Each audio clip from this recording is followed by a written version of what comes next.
He hit me with the carving fork because I wouldn't set the table fast enough. Mom said, "Family first," so I bled in silence. What they didn't know, Grandma had seen everything, and she wasn't about to let it go. That Thanksgiving changed everything. The bruises would fade, but the paper trail I'd been building for years wouldn't. Neither would the $217,000 secret buried in my father's trust fund that Mom thought I'd never discover. My name is Rachel, and I've been keeping secrets in spreadsheets since I was 18 years old. At 29, I work in internal audit for a financial services firm in Charlotte, North Carolina. My colleagues think I'm meticulous because I love numbers. They're wrong. I'm meticulous because I learned early that documentation is the only protection you have when the people who should protect you won't. I lost my father when I was 8, brain aneurysm quick, merciful for him, devastating for me. Mom remarried 2 years later to Frank, a former Marine who wore his veteran status like armor against any criticism. He moved into our house with his pickup truck, his temper, and his conviction that discipline meant dominance. Frank never laid a hand on me when I was a child. He was smarter than that. He waited until I was old enough that bruises could be explained away as clumsiness, old enough that my word would be questioned, old enough that leaving would be seen as betrayal rather than escape. I moved out at 18, the day after high school graduation, got a job at a bank, worked my way through community college, then state university, built a life in Charlotte, 90 minutes from the house in Mount Fairview where my childhood ended. But every holiday, I went back. Family first, Mom would say, and I'd pack my overnight bag like I was preparing for deployment. This Thanksgiving was supposed to be different. I'd promised myself set boundaries, stay in a hotel, limit contact to the meal itself. But when I arrived at 2 in the afternoon, Frank was already 3 beers deep, and Mom was stress cooking enough food for 20 people when there would only be 6 of us. "Finally," Mom said when I walked in, not looking up from the green beans she was trimming. "Set the table, the good china." I'd driven 90 minutes, hadn't seen her in 3 months. No hello, no hug, just orders. The dining room smelled like lemon pledge and Frank's cigarettes. I pulled the china from the cabinet my grandmother's wedding set. Delicate roses painted on cream porcelain, Dad's mother's china, now trapped in this house like everything else he'd left behind. "Use the cloth napkins," Mom called. "And make sure you—" "I know how to set a table," I said, louder than I intended. Frank appeared in the doorway, beer in hand. "Don't take that tone with your mother." I focused on the forks, laying them precisely 1 inch from the plate edge. I wasn't taking a tone. You were being disrespectful." He stepped closer. I could smell the beer, the cigarettes, the Old Spice he'd probably worn since 1985. "Your problem, Rachel, is you think that fancy job makes you better than us? I don't think that." "Then why'd you show up in that suit, trying to make a statement?" I looked down at my clothes. Black slacks, a burgundy blouse, business casual, what I wore to work every day. "It's not a suit." "Don't get smart with me." "Frank, please," Mom said from the kitchen. "Not today." She needs to learn respect. Diane always has. My hands shook as I folded the napkins. Triangle, then half again. The way Mom had taught me, the way her mother had taught her. Traditions passed down through women who learned to make everything look perfect on the surface. "Where's the wine?" Frank asked. "Rachel, get me the wine from the basement." "I'm setting the table." "I didn't ask what you were doing. I told you to get the wine." I set down the napkin I was folding, counted to 5 in my head. "I'll get it when I'm finished here." The carving fork happened so fast I didn't see it coming. One moment Frank was by the door, the next he was beside me, the fork in his hand, not stabbing, but pressing, the tines leaving 4 perfect indentations in my forearm before breaking the skin. "When I tell you to do something," he said, voice low and controlled, like this was a reasonable conversation, "you do it." I jerked away, knocking over a water glass. It shattered on the hardwood floor, and Mom rushed in. "What happened?" She saw the glass first, then my arm, Then Frank still holding the fork. Her face went through a series of calculations I knew by heart. "Oh, Rachel, you're bleeding. Frank, get her a towel." "She needs to clean up that glass first," Frank said. "Can't have people stepping on it." "I'll get it," Mom said quickly. "Rachel, go to the bathroom. Clean that up. It's not deep." I looked at her. Really looked at her. 53 years old. 15 pounds thinner than last year. Gray roots showing because Frank said hair dye was a waste of money. He stabbed me with a fork. "Mom, don't be dramatic. It was an accident." "An accident."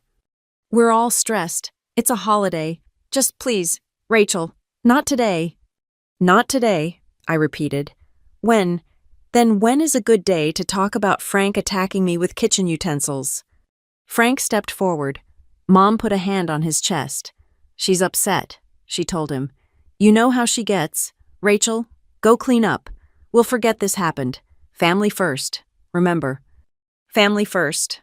The motto that had kept me coming back for 11 years. The phrase that meant Frank's comfort mattered more than my safety. The lie that said blood was thicker than water, even when that blood was dripping on my grandmother's china. I went to the bathroom, ran cold water over the puncture wounds. 4 neat holes, already bruising purple around the edges. I took out my phone and photographed them. Added the images to a folder labeled Evidence that already contained dozens of similar pictures. Bruises from walking into doors, cuts from being clumsy, a pattern of accidents that weren't accidents, documented with the same precision I used to track financial irregularities at work. When I came back, Mom had cleaned up the glass and Frank had disappeared to the garage. The table was half set, abandoned. Mom stood in the kitchen doorway, wringing a dish towel. "Finish the table," she said quietly. "Then we'll have a nice dinner, like a normal family." I looked at the carving fork, still lying where Frank had dropped it. There was a tiny spot of blood on one tine. "Normal families don't stab each other, Mom." "Please, Rachel, just please. Your brother will be here soon with his girlfriend. Let's not ruin Thanksgiving." My brother, her son with Frank, the child who'd never been asked to fetch wine or been corrected with cutlery, the one who got college paid for while I worked 3 jobs, the golden boy who called Frank Dad and meant it. I finished setting the table, put the carving fork at Frank's place setting, smiled when my brother arrived, made small talk with his girlfriend, passed dishes, gave thanks when prompted, bled quietly through the bandage I'd fashioned from paper towels and medical tape. But for the first time in 11 years, I wasn't really there. I was already planning, already deciding, already done. The bruises you don't post on social media are the ones that change you. The secrets you keep to preserve family peace are the ones that eventually demand payment. I'd been paying for years with my silence, my compliance, my returned presence at every holiday like a trained dog. But dogs bite when cornered long enough. And I was done being cornered. I left early the next morning, while Frank was still passed out and Mom was at her Black Friday shift at the department store. The 4 puncture wounds on my arm had darkened overnight, turning purple-black like rotten fruit. I photographed them again in better light, then drove back to Charlotte wearing long sleeves despite the unseasonably warm November day. My apartment felt like a sanctuary, clean, quiet, mine.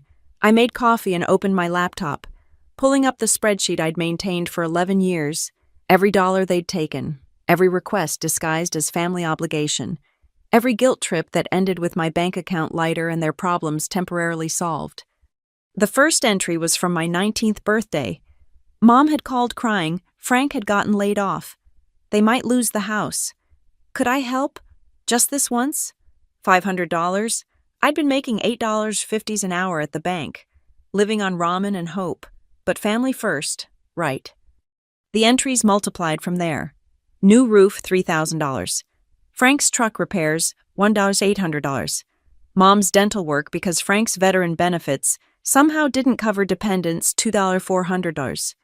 My brother Tyler's basketball camp, travel team fees, equipment, another $3,000 over 2 years, always emergencies, always promises to pay me back that evaporated like morning mist. The total at the bottom of the spreadsheet made my stomach turn 47,832. That didn't include the college fund. I'd started saving the day I got my first real job after graduation. Automatic transfers, $500 a month, into a high-yield savings account. The plan was simple: save for 5 years, then use it for an MBA, move up, move on, move away. But 3 years in, Mom found out about it during one of her fishing expeditions disguised as motherly concern. "Must be nice," she'd said, "having all that money saved when your family's struggling." The guilt worked, like it always did. I'd given them $15,000 for Frank's emergency back surgery, except I later found out the surgery cost $8,000 and insurance covered most of it. Where the rest went, I never knew. Probably the same place all the other money went into Frank's truck, his beer, his betting on football games he insisted weren't really gambling. My phone buzzed. Text from Mom. "Hope you made it home safe. Sorry about yesterday. Frank feels bad." I almost laughed. Frank had never felt bad about anything in his life. Remorse required self-awareness, and Frank's self-awareness extended exactly as far as his own comfort. Another text. "Tyler's graduation is coming up in May. We'll need help with the party." There it was, the ask, not even 24 hours after her husband had drawn blood, and she was already setting up the next withdrawal from the bank of Rachel. I typed back no. 3 dots appeared immediately, disappeared, appeared again. Finally, "What do you mean no?" "I mean no. I won't be helping with Tyler's graduation party, or anything else." My phone rang. I let it go to voicemail. It rang again, and again. On the 4th call, I blocked her number. The relief felt like dropping a 100-pound weight I'd been carrying so long I'd forgotten it wasn't part of me. But relief mixed with something else: fear. Not of Frank's fists or Mom's tears, but of who I'd be without this dysfunction to define me. The responsible daughter, the one who never said no, the family ATM with a smile. I pulled out my employment records, bank statements, tax returns, started building a different kind of spreadsheet. This one wasn't about tracking what I'd lost, it was about protecting what I had left. The next day, I went to work like nothing had happened, reviewed accounts, flagged discrepancies, wrote reports about other people's financial improprieties while ignoring my own. But during lunch, I walked to the bank and opened a new account at a different institution, started the process of moving my direct deposits, my savings, everything they couldn't touch but somehow always did. "Starting fresh?" the banker asked, making small talk while processing the paperwork. "Something like that." I also made an appointment with an estate attorney for the following week, not because I had much of an estate, but because I needed to understand something that had nagged at me since Dad died. What exactly had happened to his life insurance, his 401k? The house that had been paid off when he died, but somehow needed a new mortgage 2 years later. Mom had always been vague about Dad's finances. "Funeral costs," she'd say, "medical bills. You were too young to understand." But I wasn't too young anymore, and my professional experience had taught me that vagueness about money usually meant someone had something to hide.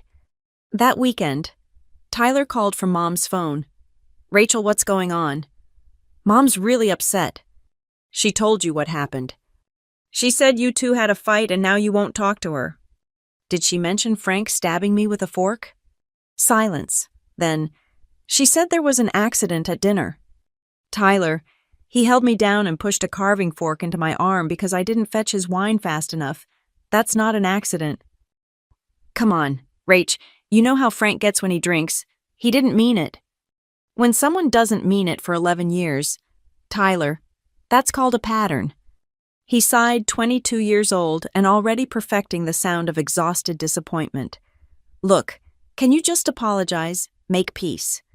Thanksgiving was really awkward after you left, and Mom cried all night." "I'm not apologizing for being assaulted in my mother's dining room." "God, do you always have to be so dramatic? It's just family stuff. Every family has issues. Just family stuff. Like abuse was a quirky tradition. Like violence was a side dish served with the turkey. Tyler had learned well from our mother: minimize, normalize, Prioritize the comfort of the comfortable. You're right, I said. Every family has issues, but not every family member has to tolerate them. I hung up and added his number to the block list. That night, I sat with my laptop and a glass of wine, good wine. Not the cheap stuff Frank bought in boxes, and started writing. Not a journal or a story, but a timeline. Every incident I could remember. Every request for money. Every red flag I'd ignored. The Christmas when Frank threw the gravy boat and Mom said it slipped. The Easter when I showed up with bruised ribs from his playful shove down the porch steps. The 4th of July when he'd held my hand over the grill grate for not watching the burgers, and Mom had rushed me to urgent care with a story about my own clumsiness. By midnight, I had 12 pages, single-spaced. I thought about all the times I'd driven back to that house, knowing what waited for me. All the times I'd written checks I couldn't afford because Mom's tears were harder to bear than my own empty pantry. All the times I'd said family first, like it was a prayer instead of a prison. My arm throbbed where the fork had broken skin, 4 small wounds that would heal in a week, leaving no scar anyone could see, just like all the others. But for the first time, I wasn't interested in hiding the evidence. I was interested in using it. The next morning, I unblocked Mom's number just long enough to send one text. I've documented everything, the money, the bruises, all of it. Contact me again and I'll consider it harassment. Frank comes near me and I'll file a police report. Then I blocked her again before she could respond. But I'd underestimated one thing: I wasn't the only one who'd been documenting. And I wasn't the only one who'd finally had enough. Grandma Lorraine called that afternoon from a number I didn't recognize. "Rachel, honey," she said, her voice exactly as I remembered steel wrapped in velvet. "We need to talk about your father's money." Grandma Lorraine lived 40 minutes from Charlotte in Mount Fairview, the same town where I'd grown up, but in a different world entirely. Her house sat on Maple Street, in the old part of town where the sidewalks were brick and the trees formed cathedral arches over the road. I hadn't been there in 2 years. Mom had made it clear that visiting Dad's family was a betrayal of her new one. I pulled into the driveway on Saturday afternoon, noting the perfectly maintained garden, the American flag hanging from the porch, the same brass door knocker shaped like a pineapple that had been there since before I was born. Everything about Grandma Lorraine's house spoke of permanence, of things built to last. She opened the door before I could knock. 73 years old, silver hair pinned in the same French twist she'd worn to my father's funeral, dressed in pressed slacks and a cardigan despite being at home. Grandma didn't believe in looking disheveled, even for family, especially for family. "Let me see," she said instead of hello. I pushed up my sleeve. The puncture wounds had darkened to deep purple, 4 perfect dots like an animal bite. "Kitchen fork." "Carving fork." She nodded once, decisively. "Come in. I've made apple pie."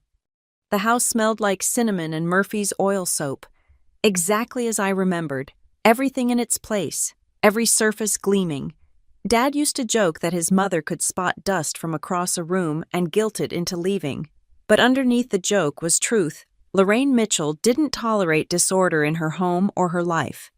She led me to the kitchen, where a pie cooled on the counter next to a manila folder thick with papers. "Coffee or tea?" "Coffee's fine." She poured from a percolator, not a Keurig or fancy espresso machine, but the same stovetop percolator she'd used for 40 years. Some things, Grandma believed, didn't need improving. "Your mother called me," she said, setting down the mug. "Wanted me to talk sense into you. Said you were being difficult about family obligations." "What did you tell her?" "That she had the wrong number." Grandma cut 2 slices of pie with surgical precision. "Diane hasn't been family since she let that man put his hands on my granddaughter." "You knew." "Honey, I've known since the first time, 4th of July, 6 years ago. You showed up to the church picnic with burn cream on your palm and a story about grilling accidents." She pushed the pie toward me. "I may be old, but I'm not stupid, and I'm certainly not blind." "Why didn't you say anything?" "Because you weren't ready to hear it. You kept going back, kept making excuses, kept choosing them." She settled into her chair with the careful movements of someone whose joints protested, but whose will didn't yield. But Thursday changed something, didn't it? I could see it in your face at church last Christmas. You were already leaving. Just hadn't picked the date. I thought about denying it, but Grandma had Dad's eyes blue and sharp and impossible to lie to. How could you tell? Same look your father had when he was planning to divorce Diane. The fork clattered from my hand. What? Oh yes, the year before he died. He'd started the paperwork, quietly, carefully. He'd found out about her. Indiscretions. She said the word like it tasted bad. But then the aneurysm took him, and Diane played the grieving widow so well everyone forgot what came before. My chest felt tight. All those years of Mom talking about their perfect marriage, their great love story, how I should be more like her, supportive, understanding, putting my man first, all lies. But that's not why I called, Grandma continued. We need to discuss your inheritance. I didn't get an inheritance. Mom said Dad didn't have life insurance. Your mother says a lot of things. That doesn't make them true. She opened the manila folder, spreading papers across the table. Your father had a $300,000 life insurance policy through his work, plus his 401k, which had about $150,000, and there was a trust. The room seemed to spin. A trust. Set up when you were born. His father, my late husband, left money for all his grandchildren's education. Yours was worth $50,000 when Dad died. Should be worth considerably more now with interest. But Mom said there was nothing. Said the funeral costs, the medical bills. The funeral cost $8,000. I know because I paid half. There were no medical bills. He died instantly. Grandma's voice was flat, factual. Your mother took $500,000 that belonged to you and told you there was nothing? I stared at the papers, account statements, insurance documents, trust paperwork, all dated, all official, all proving my mother had lied to me for 21 years. Where did it go? The house, first. She paid it off right after your father died. Then Frank's truck, his boat, that cabin they bought up at the lake, you know, the one you've never been invited to. And I'd bet if we dug deeper, we'd find more. Gambling debts, bad investments, who knows what else. How is this possible? Don't there have to be lawyers' courts? When you're the surviving spouse and the child is a minor, you have considerable control. She was supposed to preserve it for you, of course, but supervision is limited if no one complains. Grandma leaned back. I tried to intervene when you were younger, but Diane threatened to cut off my access to you entirely, so I waited, watched, documented. She pulled out another folder. This one was thinner but somehow heavier. Photos of checks made out to Frank, bank statements showing large withdrawals, property records for the lake cabin, purchased 2 years after Dad died. You've been building a case? For 15 years, she smiled. And it wasn't a grandmother's smile. It was the expression of a woman who'd raised 3 boys in the 1960s, buried a husband, and learned that nice only got you so far. I was a bookkeeper for 40 years. Rachel, I know how to follow money, and I know how to be patient. But what can we do now? It's been so long. Fraud doesn't have an expiration date when it involves trusts. Neither does fiduciary breach. Your mother had a legal obligation to preserve your inheritance. Instead, she stole it. She pulled out a business card. Harvey Morrison, best estate attorney in 3 counties, also happens to be a friend from church. He's expecting your call Monday morning. I picked up the card. Heavy cardstock, embossed letters, legitimate, real. They'll fight this. Let them.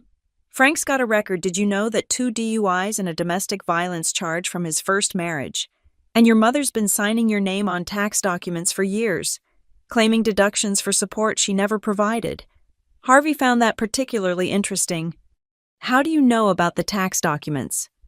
Because I hired a private investigator 3 years ago. Amazing what you can find when you look. She pushed a third folder across the table. This is just the highlights. Harvey has the full report. I opened it. Police reports from Frank's previous arrests. Photos of him at the casino. bank records showing suspicious deposits and withdrawals, a paper trail of destruction funded by my dead father's money. "Why now?" I asked. "Why are you showing me this now?" "Because now you're ready. Now you're angry enough to fight instead of forgive. Now you understand that family isn't about blood, it's about behavior." She reached across the table and covered my hand with hers. Her skin was tissue paper thin, but her grip was strong. "Your father would be furious if he knew what they'd done, but he'd be proud of who you've become despite it." I don't even know where to start. "You start by eating your pie. Then you call Harvey on Monday. Then you let me help you the way I should have years ago." She squeezed my hand. "They took your money, honey, but worse than that, they took your peace, your safety, your belief that family meant protection instead of predation. And we're going to take it back. Every penny, with interest." She released my hand and picked up her fork. "But more than that, we're going to take their power. No more bleeding in silence. No more paying for the privilege of being abused. No more choosing them over yourself." I took a bite of pie. It was perfect hard apples, flaky crust, just enough cinnamon, the taste of every autumn at this table before everything went wrong, before Frank, before the lies, before I learned that love could be a weapon if you let the wrong people wield it. "There's more," Grandma said quietly. "The trust, it's structured oddly. There are provisions about moral turpitude, about fitness of guardianship. Harvey thinks we might be able to prove your mother violated those provisions, if we can. If we can, she might have to pay it back. With penalties." I thought about Mom in her department store uniform, counting out change for customers, about Frank's truck, already 5 years old and starting to rust, about the lake cabin they couldn't afford to maintain, about what $500,000 plus 20 years of penalties might mean to people who'd never saved a dime they didn't steal from someone else. "Good," I said, and meant it. Grandma smiled. This time, it reached her eyes. "That's my girl. Now, let's talk about Thanksgiving." "I'm not going back there." "Of course not. You'll come here. I'm inviting some people, Harvey and his wife, a few others who've been wondering where you've been. We'll have a proper dinner. No forks as weapons, no begging disguised as obligation. Just family, real family." "That sounds perfect." "And Rachel. Bring the photographs, the ones of your injuries, all of them." "Why?" "Because Harvey's wife is a former prosecutor. She'll want to see them." Grandma's smile turned sharp again. "Did I mention she specialized in domestic violence cases? Such a lovely woman, very passionate about her work, even in retirement. I looked at this woman who'd waited 15 years for me to be ready, who'd built a case while I built spreadsheets, who'd planned my escape before I knew I needed one." "I love you, Grandma." "I love you too, honey, always have, even when you couldn't love yourself enough to leave." She started gathering the papers. "Now, take these copies, study them. Monday morning, we go to war. And if they come after me before then..." She walked to the hall closet and pulled out a Louisville Slugger, its handle worn smooth from use. "This was your grandfather's. Still works just fine." I laughed, actually laughed for the first time since Thursday. "You're going to protect me with a baseball bat." "Honey, I protected 3 boys and a husband with this bat. Your Uncle Tommy still won't talk about the night he tried to sneak in drunk at 17. She leaned it back in the closet. "But you won't need it. Cowards like Frank only attack when they think they'll win, and his winning days are over." I left an hour later with a bag full of documents, half a pie, and something I hadn't felt in years: hope. Not the fragile kind that breaks under pressure, but the solid kind built on evidence and allies and righteous anger channeled into action. Mom had been right about one thing: family first. She just never understood that family isn't who you're born to. It's who shows up with pie and proof when you're ready to fight back. Monday morning came like a reckoning. I called in sick to work the first time in 3 years and met Grandma at Piedmont Federal Bank at 9 a.m. sharp. She wore her navy suit, the one she'd worn to Grandfather's funeral, like armor for battle. Harvey Morrison was already there, waiting in the lobby with a leather briefcase that looked older than me. He was exactly what you'd expect from a small-town attorney who'd been practicing for 40 years, silver-haired, sharp-eyed, with the kind of quiet authority that made bank managers nervous. "Miss Mitchell," he said, shaking my hand, "I've reviewed your grandmother's files. We have quite a situation here." That was like calling a tornado quite a bit of wind, but lawyers, I was learning, had their own language for catastrophe. The bank manager, a young woman named Patricia who couldn't have been older than me, led us to a conference room. Her hands shook slightly as she pulled up the trust documents on her computer. "The Mitchell Family Trust," she read. "Established 1995 by Robert Mitchell Sr. for the benefit of his grandchildren." She scrolled through screens. "Current balance, $217,000. My legs went weak. I'd been preparing for maybe $80,000, $100, $1,000 at most, but $217,000. That was a house, a future, a life I could have lived if my mother hadn't stolen it. How I managed. "Compound interest," Harvey said. "Good initial investment choices.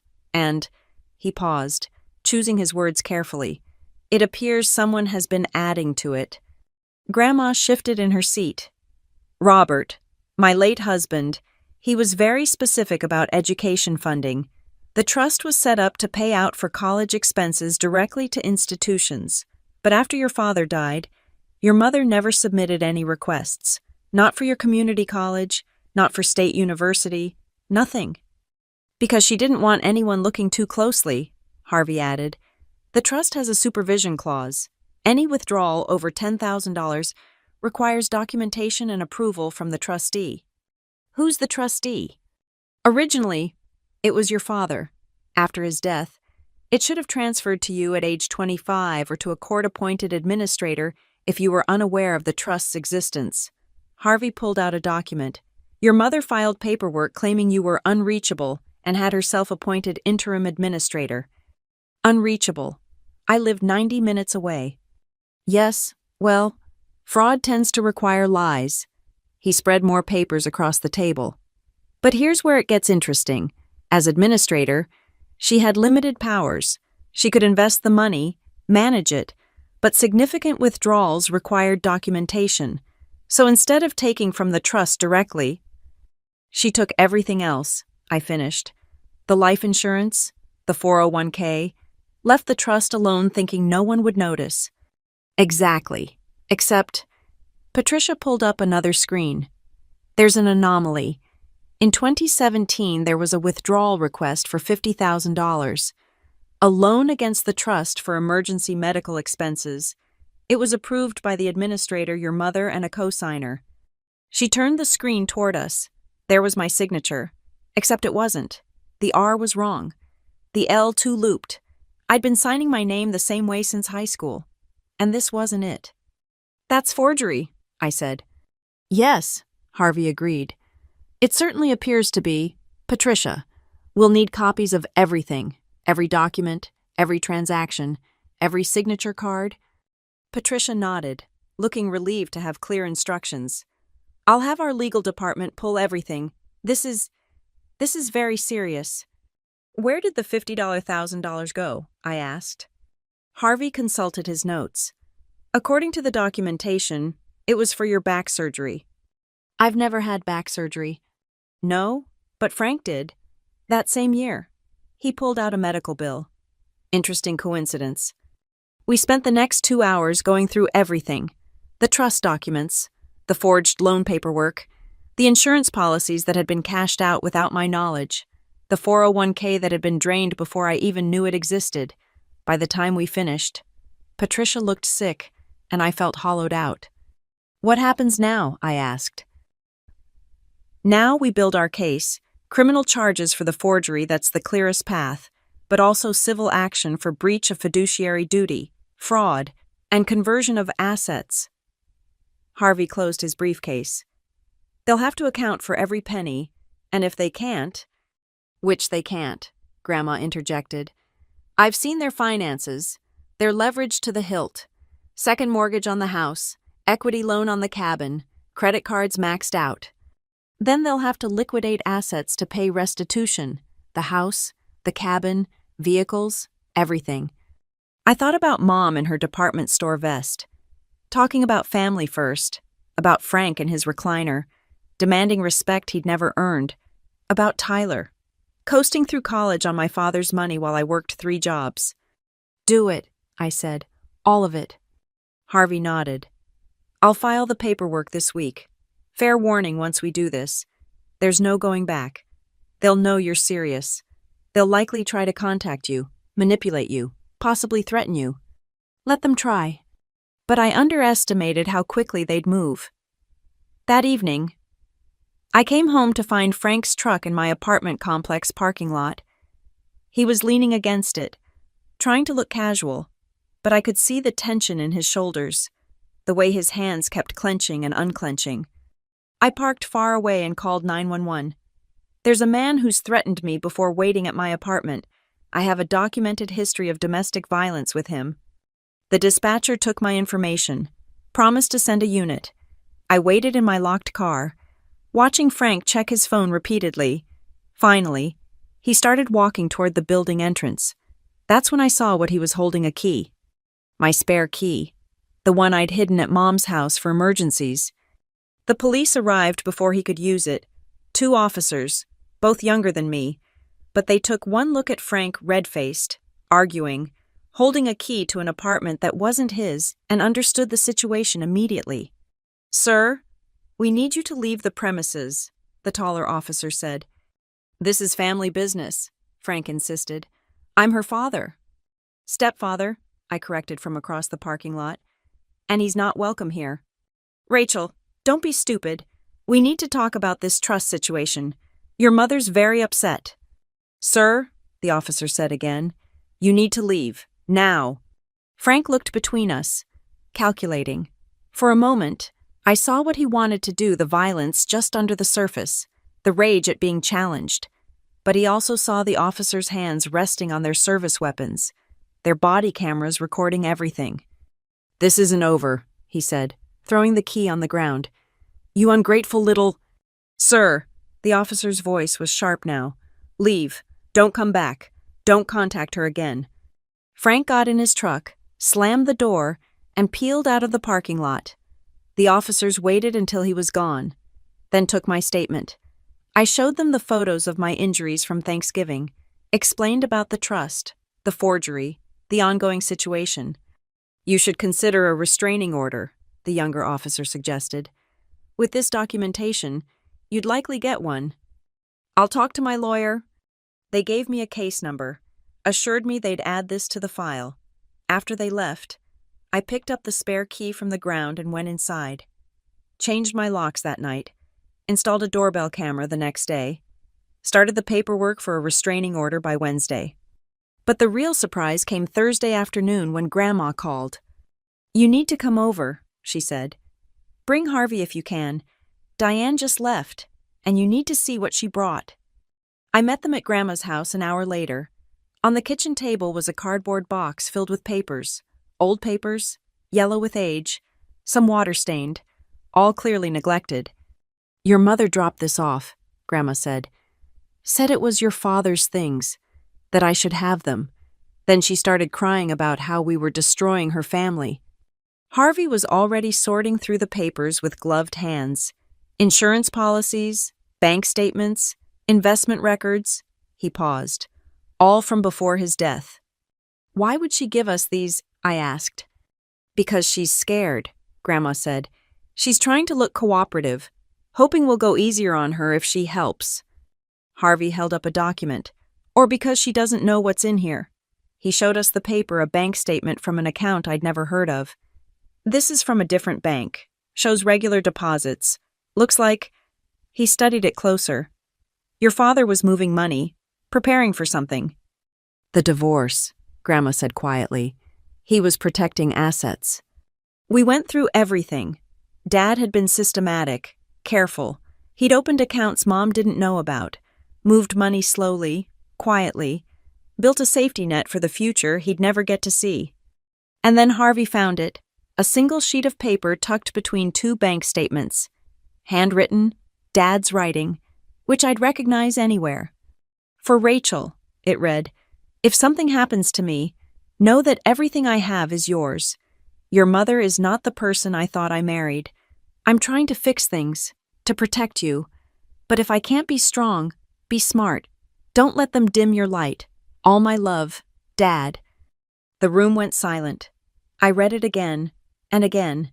This man I'd idolized, who I'd thought had left me unprotected, he'd tried. He'd seen what was coming and tried to save me from it. "This changes things," Harvey said quietly. "This shows intent. Shows he was actively trying to separate assets because he knew." He trailed off. "Knew what she was," Grandma finished. "We all did, eventually, but by then it was too late." "Not too late," I said, folding the letter carefully. "Just delayed." "There's more," Harvey said, pulling out another document. "This account, the one he was moving money to, it's still open, still active, with 21 years of interest." "How much?" He showed me the statement, $73,000 in change. "She never knew," I breathed. "All these years, she never knew he'd hidden money from her. The account was in his name only, with you as beneficiary, without this statement, without knowing which bank. She'd never have found it." Harvey smiled grimly. "Your mother just handed us another $73,000 she stole from you without even knowing it." I looked at the box of papers. Mom's attempt to buy mercy had instead given us more ammunition. Her fake tears and manipulation had backfired spectacularly. "Harvey," I said, "I want to add something to the lawsuit." "What's that?" "Intentional infliction of emotional distress, pain and suffering, whatever else you can think of. I want them to understand that every action has consequences." He nodded. "I'll draft the amendments tonight." Grandma reached over and squeezed my hand. "Your father would be so proud." I held the letter he'd written, this evidence of love and foresight and protection attempted against impossible odds. I think he'd mostly be relieved that finally, after all these years, someone's standing up to them. "Not someone," Grandma corrected. "Family, real family." And for the first time since I was 8 years old, I truly understood what that meant. The paperwork consumed my life for the next 2 weeks. Harvey filed the civil suit on a Tuesday, and the criminal complaint for forgery on Wednesday. By Thursday, my phone was ringing nonstop numbers I didn't recognize, voicemails I didn't listen to. Tyler tried to reach me through social media, through work email. Even had a friend who worked at my bank try to guilt me in the break room. "Your mom's a wreck," the friend someone I'd barely spoken to before said. "Tyler says you're trying to destroy your family over money." "I'm trying to recover stolen money," I corrected. "There's a difference." But the real education came from building the complete financial picture. Harvey had hired a forensic accountant, a sharp woman named Dolores who treated numbers like puzzle pieces. She spread papers across Grandma's dining room table, creating a timeline of theft that was staggering in its scope. "Let's start with the life insurance," Dolores said, adjusting her reading glasses. $300,000, received by your mother as beneficiary, standard so far, but look here." She pointed to bank records. The full amount was deposited, then immediately dispersed. $40,000 to pay off the house, fair enough, but then $60,000 in cash withdrawals over 6 months. No receipts, no trail. "Gambling," Grandma said. "Frank had a problem even then." "Then there's the 401k, valued at $147,000 at time of death. Your mother cashed it out, paid the early withdrawal penalties, nearly $40,000 in penalties, mind you, and walked away with about $90,000. Dolores shook her head. Financially irresponsible, even if it hadn't been theft. She walked us through each transaction, each decision that prioritized immediate gratification over long-term security. The pattern was clear. Take everything liquid, spend it fast. Worry about consequences never. "But here's what really interests me," Dolores said, pulling out a new set of documents. "The house, paid off with life insurance money. Yes, but then remortgaged 2 years later. Then a home equity line of credit. Then a second mortgage. The house your father left free and clear now has $180,000 in debt against it." "For what?" I asked, though I suspected I knew. Boats, motorcycles, an RV that was repossessed after 6 months, vacations to Myrtle Beach and Gatlinburg. Nothing saved, nothing invested, just consumed. I thought about all the times Mom had cried poverty, all the times I'd skip meals to send her money for groceries or utilities, all while they were spending my father's life's work on toys and trips I was never invited to join. "What about the trust?" Harvey asked. "That's the interesting part, because it required documentation for withdrawals. It's actually the most intact. The $50,000 fraudulent loan is the only major hit, which tells me something they knew they were on shaky ground with it. The forgery was desperate, sloppy. They must have needed money badly that year." "Frank's surgery," I said, "and the cabin. They bought it the same year." Dolores nodded. "A pattern of living beyond their means, funded by theft. In my professional opinion, they've stolen approximately $540,000 from you over the past 21 years, including interest and investment opportunity costs." The number sat in the air like a physical presence. $500,000. More money than many people see in a lifetime. "Can we recover it?" "Some. The trust money. Certainly. The hidden account your grandmother discovered. Possibly restitution for the forgery. As for the rest..." She gestured at the papers. "You can't get blood from a stone, but you can get assets. The house, primarily, the cabin, vehicles, retirement accounts, if any exist." "They won't go quietly," Harvey warned. "This kind of money, these kinds of charges, people get desperate." He was right. That Sunday, I was leaving Grandma's after dinner when I noticed a familiar truck following me. Not Frank's Tyler's. He stayed 3 cars back, but I'd learned to be paranoid. I took random turns, doubled back, finally pulled into a police station parking lot. He drove past without stopping, but the message was clear: they were watching. The restraining order helped. The judge granted it based on the Thanksgiving assault and Frank's attempted entry to my apartment. Frank couldn't come within 500 feet of me, couldn't contact me directly or through third parties. But restraining orders were just paper, and paper didn't stop someone determined to intimidate. The real escalation came through official channels. Mom hired a lawyer, not a good one, but loud enough to make noise. He filed motions claiming elder abuse against Grandma, saying we were manipulating a vulnerable senior citizen for financial gain. The irony of Mom claiming to protect Grandma, whom she'd barely spoken to in a decade, wasn't lost on anyone. "Let them file," Grandma said when Harvey called with the news. "I've been hoping for a chance to tell a judge exactly what I think of Diane's concern for my well-being."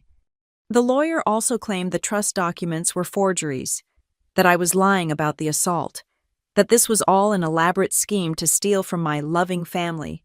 Each claim was more ridiculous than the last, but they all required responses.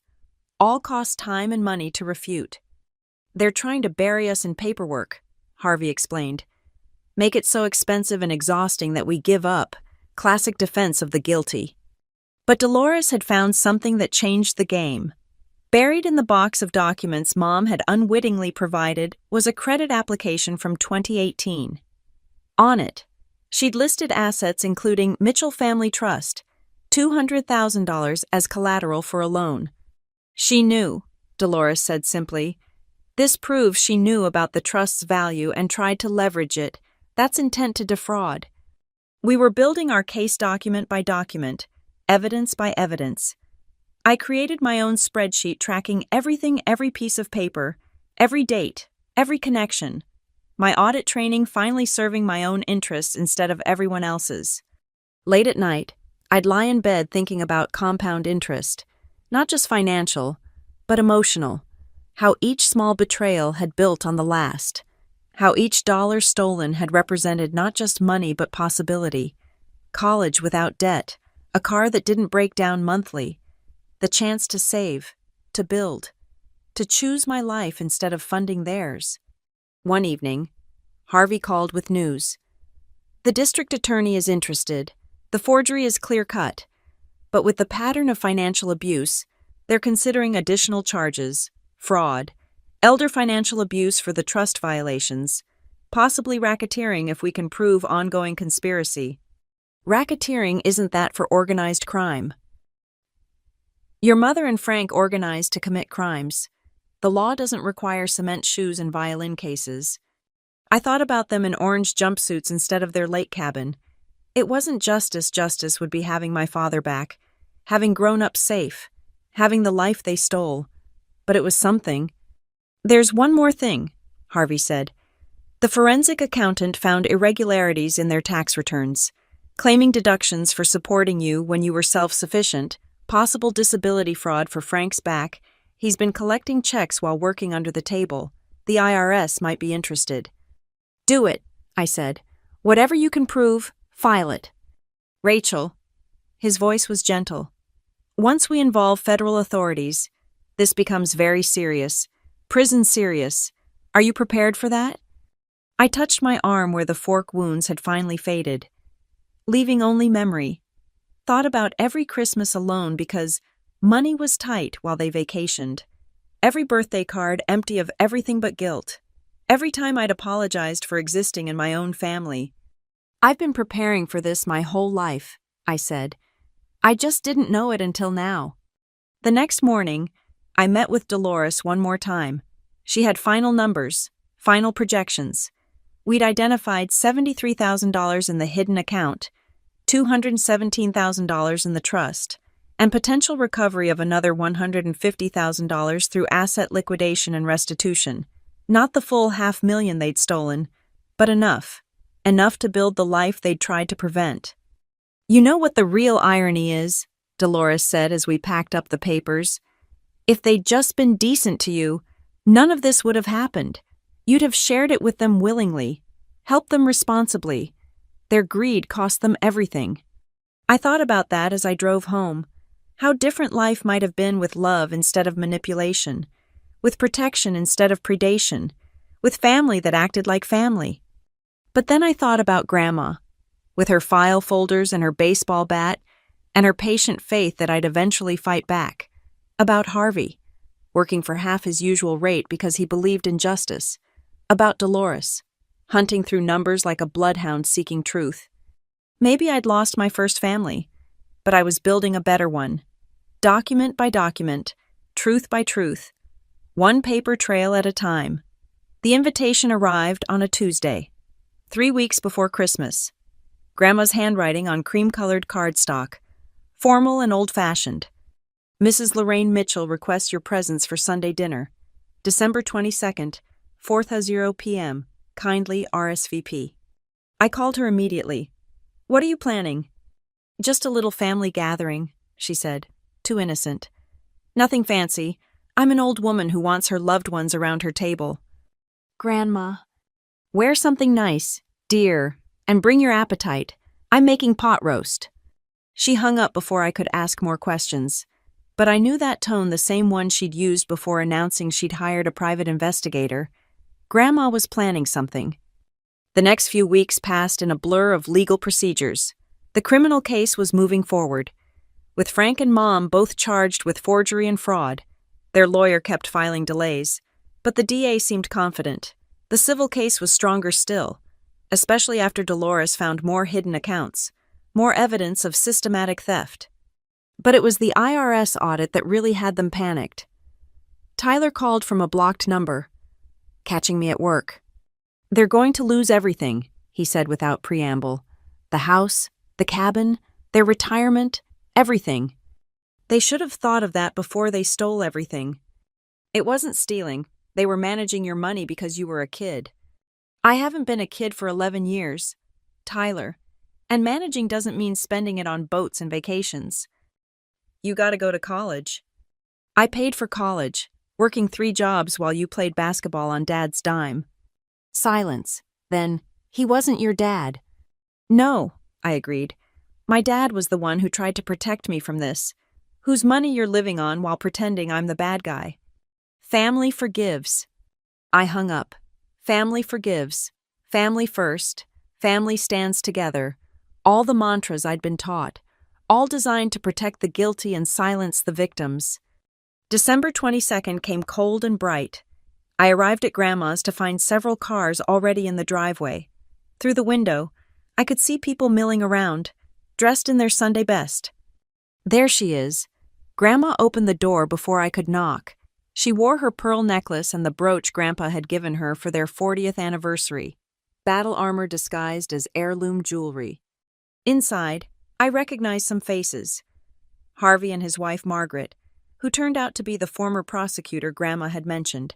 Dolores was there too, chatting with a man I didn't know but who had banker written all over him, several couples from Grandma's church, and in the corner, nursing a cup of coffee, was a woman who looked familiar, but I couldn't place. "Rachel, dear, come meet everyone properly." Grandma took my arm, leading me around the room. The banker was from the trust department. The church couples were all professionals, another lawyer, an accountant, a real estate agent who specialized in distressed properties, and the familiar woman. "Janet Morrison," she said, shaking my hand. "I used to work with your mother at Fletcher's department store." Before I could respond, the doorbell rang. Grandma smiled. "Oh, good. The last guests are here." She opened the door to reveal Mom and Frank, Tyler trailing behind them. They stood frozen on the porch, clearly not expecting a house full of people. "Diane," Grandma said pleasantly, "so glad you could make it. Do come in." "Mother Mitchell," Mom stammered. She only called Grandma that when she was nervous. "We didn't realize you were having a party." "Not a party, just a family dinner. Everyone here is family, in one way or another." Grandma stepped aside. "Don't be shy." They entered like they were walking into a courtroom, which I was beginning to realize they were. Grandma orchestrated the seating with military precision. Mom and Frank at one end of the dining room table, me at the other. Everyone else filled in between a buffer of witnesses. "Before we eat," Grandma announced, "I thought we should handle some family business. After all, that's what family does, we handle things together." She walked to the sideboard and picked up a manila envelope. "Diane, I believe you've been served with various legal documents, but there are some things lawyers can't say that family should." Mom's face had gone pale. Frank's was heading toward purple. "This is an ambush!" "No, dear. An ambush implies surprise attack. You've known this was coming since you stole from a child." Grandma pulled out a photograph me at 8, standing between my parents at my birthday party. "This child, remember her? The one you were supposed to protect." "We did protect her. We raised her." "You tolerated her. There's a difference." Grandma pulled out another photo, the one I'd taken of the fork wounds. "This is protection." Margaret, the former prosecutor, leaned forward. "Those wounds are consistent with deliberate assault. In my experience, domestic violence escalates when victims begin asserting independence." "It was an accident," Frank muttered. Like the burn was an accident, the bruised ribs, the bloody nose that sent her to school with a lie about walking into a door. Grandma had photos of everything, my meticulous documentation, printed and laminated. 23 documented injuries over 11 years. That's not accident. That's pattern. "You can't prove." "Actually, we can." This from Harvey. "Emergency room records, school nurse reports, all obtained legally through the discovery process." Janet Morrison spoke up. "I remember when you came shopping. Diane, always buying things for Frank and Tyler, never for Rachel. I wondered why she never got new clothes when you were spending hundreds on Tyler's sneakers." "That's not. Family business is private." "Not when it involves theft," the banker said quietly. "The trust violations alone constitute felony-level fraud. The pattern of withdrawals, the forged signatures, the deliberate deception. I've been banking 40 years, and this is one of the clearest cases of fiduciary breach I've seen." Mom started crying. Real tears this time. Not the manufactured kind she used for manipulation. "We were just trying to survive. Robert left us with nothing." "Robert left you with a paid-off house and $500,000, Dolores corrected. "I've seen the records. You had everything. You chose to spend it. On family, on making a life. On gambling, on toys, on a cabin you couldn't afford while your daughter worked 3 jobs to pay for ramen." This from the real estate agent. "By the way, that cabin worth maybe $90,000 in this market?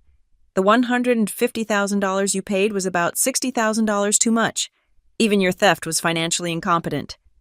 Tyler finally spoke. This is cruel. You're all just attacking them. No, I said, my first words since they'd arrived. This is accountability, something I should have demanded years ago. They're your parents.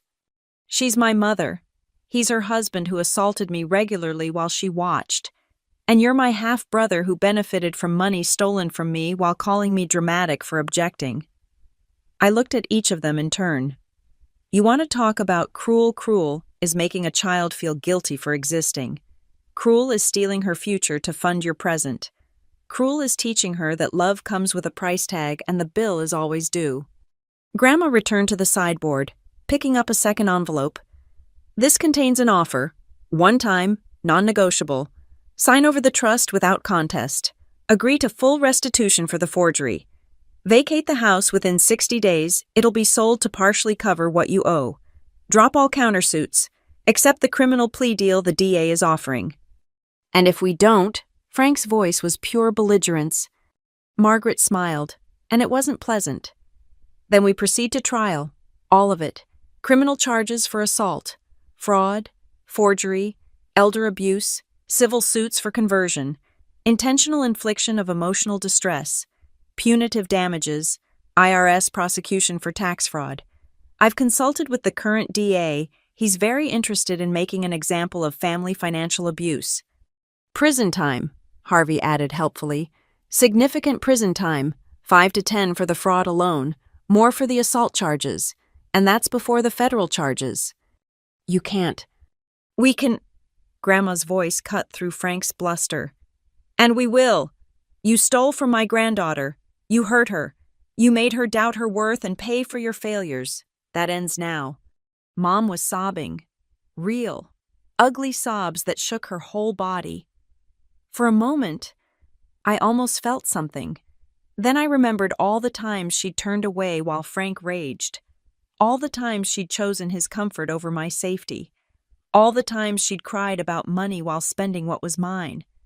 Why, she asked between sobs, why are you doing this? Because she deserves justice, Grandma said simply, and you deserve consequences. The room fell silent except for Mom's crying. Frank's face had gone from purple to gray. Tyler looked like he wanted to disappear into his chair. You have 48 hours to decide, Harvey said. The offer expires at 5 p.m. Tuesday. After that, we proceed to trial. Get out, Grandma said, still pleasant. This table is for family. They left in shambles, Mom still crying, Frank muttering threats too quiet to be actionable, Tyler shooting me looks of pure hatred. The door closed behind them with a final sound. Well, Grandma said, returning to her hostess mode, who's ready for pot roast? The dinner that followed was surreal. We ate and talked like we hadn't just destroyed 3 lives. But that was wrong, we hadn't destroyed anything. We'd simply stopped enabling destruction. We'd chosen truth over comfort, justice over false peace. That was quite something, Margaret said over dessert. I've prosecuted hundreds of cases, but family theft hits different. The betrayal is so complete. Will they take the deal? I asked Harvey. They'd be fools not to. Prison versus probation, asset forfeiture versus bankruptcy. It's not really a choice. They'll take it, Grandma said confidently. Diane's scared of prison, and Frank's a coward. They'll sign. She was right. Tuesday afternoon, Harvey called to confirm. They'd signed everything. The trust was mine. The hidden account was mine. The house would be sold. Proceeds to me after debts were paid. They'd pled guilty to reduced charges probation for Mom. 6 months minimum security for Frank due to his record. It's over, Harvey said. You won. But sitting in my apartment that night, I didn't feel like I'd won anything. I felt empty. 21 years of fighting for crumbs of love, of paying for the privilege of family, of accepting pain as the price of belonging over. The money would help. I could go back to school, get my MBA, buy a reliable car, start the investment portfolio I'd always dreamed of, build the life they'd tried to steal. But money couldn't buy back the years, couldn't erase the scars, couldn't give me parents who'd chosen me over themselves. My phone buzzed. A text from Grandma. I'm proud of you. Your father would be too. This was never about the money, it was about your worth. Never forget what you're worth. I looked around my small apartment, at the spreadsheet still open on my laptop, at the photos I'd finally removed from their hiding place, at the letter from Dad, now framed on my desk. Maybe I hadn't won, but I'd stopped losing. And sometimes, that's the greatest victory of all. The call came at 3 a.m. on a Thursday, 2 weeks after they'd signed the papers, not from Mom's phone or Frank's, but from Wake Medical Center. Is this Rachel Mitchell? The voice was professionally calm. Your brother Tyler gave us your number. There's been an accident. I sat up, instantly alert. What kind of accident? Your stepfather, Frank Morrison. He was brought in about an hour ago. Alcohol was involved. He's stable, but I have a restraining order against him. A pause. I see. Well, he's been asking for you, quite insistently. Your mother is here as well. No. The word came out harder than I intended. I won't be coming. Thank you for calling. I hung up before they could guilt me further, but sleep was impossible after that. I made coffee and sat at my kitchen table, staring at my phone, waiting for it to ring again. It did. 15 minutes later, Tyler. He's dying, he said without preamble. Liver's failing. Has been for months. Apparently, the accident just made it obvious. That's not my problem. Jesus, Rachel, he's dying. Whatever happened between you? What happened is he assaulted me repeatedly while stealing my inheritance.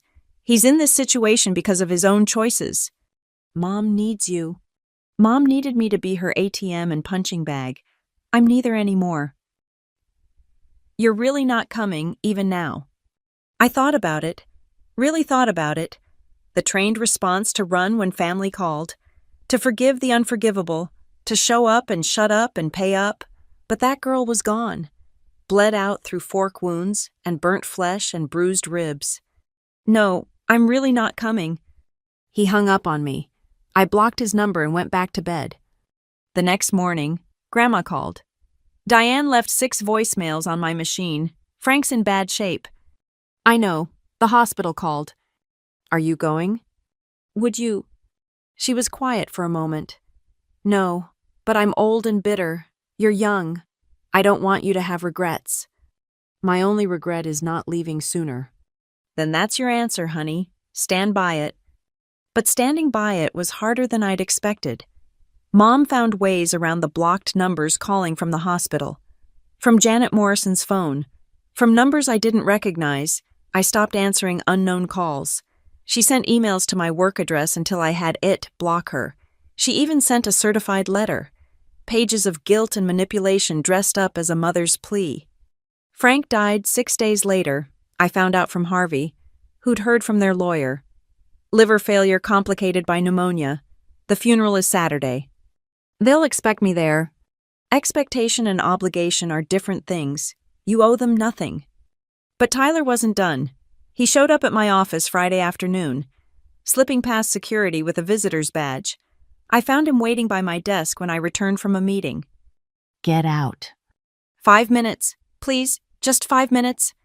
Security was a phone call away. But looking at him 22 years old, red-eyed, wearing Frank's old leather jacket, I saw the little boy who'd never had to fetch wine or fear forks. The golden child who'd never understood why his sister flinched at raised voices. 5 minutes, in the conference room, with the door open. He followed me to the small meeting room, sat across from me like this was a business negotiation, which maybe it was. Mom's lost it, he started.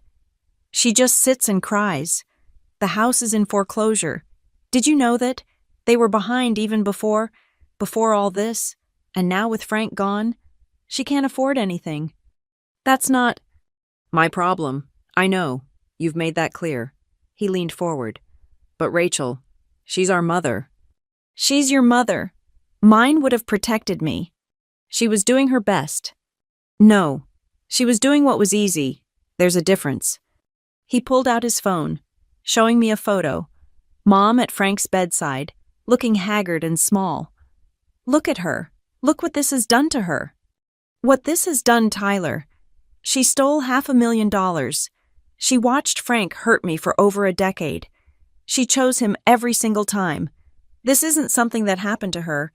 It's consequences for what she did. People make mistakes. Mistakes are accidental. This was systematic, deliberate, repeated despite multiple chances to stop. I stood up. Your 5 minutes are up. The funeral is none of my concern. He raised you. He terrorized me, and she let him. I moved toward the door. Go home, Tyler. Comfort your mother. Plan your funeral. But do it without me. He stood too, Frank's jacket hanging loose on his smaller frame. You know what, you're just like Grandma Lorraine. Cold, unforgiving. No wonder Mom never wanted you around her. Good. Being like Grandma is the highest compliment you could give me. She's the only one who ever stood up for me. The only one who ever put my safety over their comfort. I held the door open. Goodbye, Tyler. He left, but not quietly. I heard him telling the receptionist that I was heartless, that family meant nothing to me. She nodded politely and waited until he was in the elevator to roll her eyes. Everyone in the office had seen the bruises over the years. They knew exactly what kind of family I was walking away from. Saturday came gray and drizzling. I spent the morning at Grandma's, helping her reorganize her filing system. Neither of us mentioned what was happening across town, but she made my favorite cookies and kept my coffee cup full. Harvey called, she said around noon. The house sold. Closing is next month. After the mortgages and liens are paid, there should be about $40,000 left for restitution. It's not about the money anymore. No, it never was. But it's nice to get some back anyway. She pulled out a new folder. I've been thinking about your future. The money from the trust, the hidden accounts, the restitution invested properly. You could retire by 50. I have to finish my MBA first. Already planning that. Are you? She smiled. Your father would be so proud. He always said you got his head for numbers.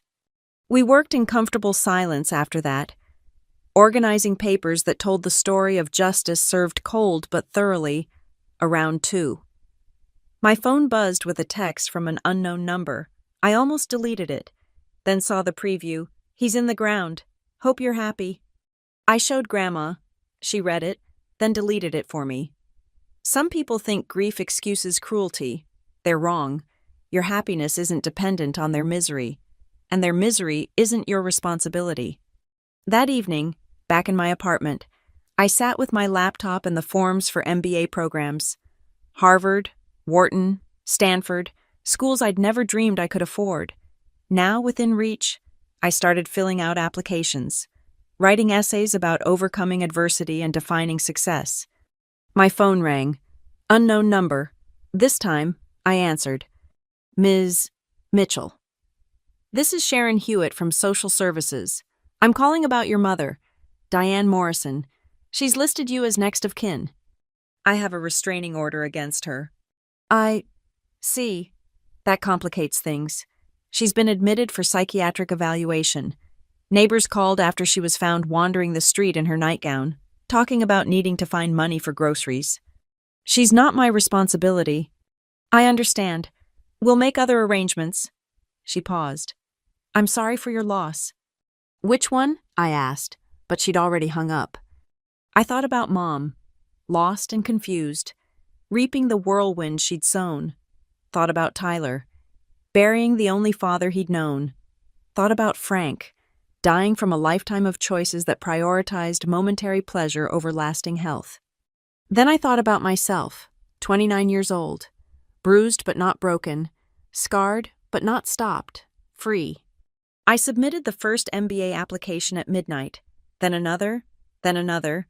Each click of submit felt like shedding skin, leaving behind the girl who'd accepted abuse as the price of belonging. 3 days later, Grandma called with news. Diane's been placed in a facility, state-run. Tyler's trying to get power of attorney to access any remaining assets. Let him. There's nothing left to take. No, there isn't. She sounded satisfied. Harvey made sure of that. Every account, every asset, Every possible source of funds has been properly allocated for restitution. She's effectively judgment-proof because she owns nothing. What about Tyler? What about him? He's an adult with a college education paid for by stolen money. He can get a job like everyone else. I thought about warning him that the IRS might come looking for gift tax on his tuition. Decided against it. He'd figure it out. Or he wouldn't. Not my circus anymore. That night, I dreamed about my father for the first time in years. Not nightmares about his death or fantasies about him saving me. Just a simple dream where we sat at Grandma's kitchen table, going over numbers, planning a future. He looked proud. I woke up crying, but they were clean tears. The kind that wash away infection instead of spreading it. 2 weeks later, Harvey called with final numbers. Between the trust, the hidden accounts, the house sale, and seized assets, I'd recovered $310,000. Not the full $500,000 they'd stolen, but enough, more than enough. There's one more thing, he said. Tyler's been calling, wants to know if you'll consider a payment plan for him to buy back some of Frank's things from the estate sale. Frank's things.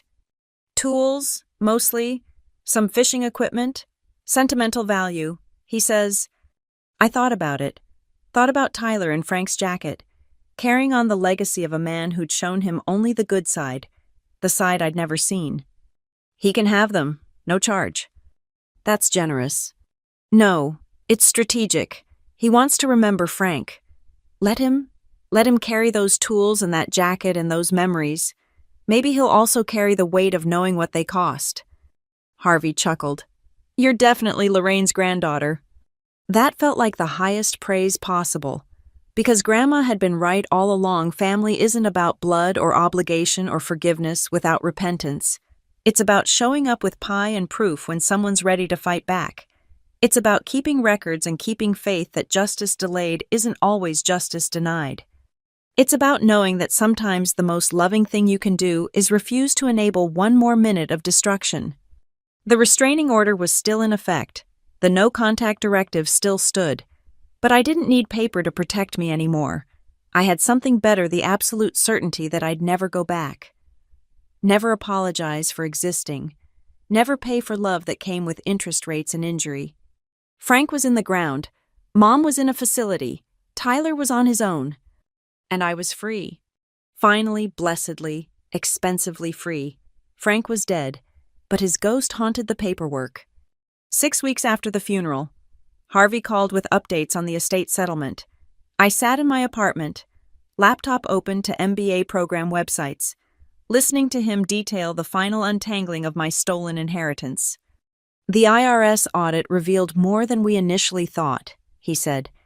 Frank had been collecting disability for 5 years while working construction under the table. They're pursuing the estate for $67,000 in fraudulent benefits.